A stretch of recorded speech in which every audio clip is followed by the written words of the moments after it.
আমাকে উনি পদ্মা নদীতে চুবানোর জন্য পরামর্শ দিয়েছেন, দুবার চুবাতে হবে, যেন আবার খেয়াল রাখবে যেন মরে না যায়। দূরত্ব বলে হালকা হয়ে যায় কথাটা। এই ফোন আলাপ ফাঁস হয়েছে, এরকম একটি ফোন আলাপ ফাঁস হয়েছে। ফোন আলাপে এমনটাই তথ্য মিলেছে। আমাদের এটা এমডি পদের জন্য পদ্মা সেতুর মতো সেতুর টাকা বন্ধ করেছে, তাকেও আবার পদ্মা নদীতে দিয়ে দুইটা চুবলি দিয়ে উঠাই নেওয়া উচিত, মরে যাতে না। ডাক্তার মোহাম্মদ ইউনূসকে শেখ হাসিনা সহ্য করতে পারে না। শেখ হাসিনা যখনই সুযোগ পাবে তখনই ক্ষতি করার চেষ্টা করবে এবং কি ডাক্তার ইউনূসকে জানে মেরে ফেলতেও দ্বিধাবোধ করবে না শেখ হাসিনা। শেখ হাসিনা যত বড় বড় শত্রু আর রয়েছে তার মধ্যে একমাত্র শত্রু ডাক্তার ইউনূস। আসলে কোন কারণে সহ্য করতে পারে না ডাক্তার ইউনূসকে শেখ হাসিনা?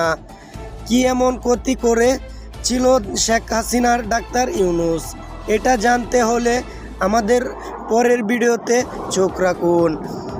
এখনই চ্যানেলটা সাবস্ক্রাইব করে দেন এবং কি পরের ভিডিওর জন্য অপেক্ষা করুন।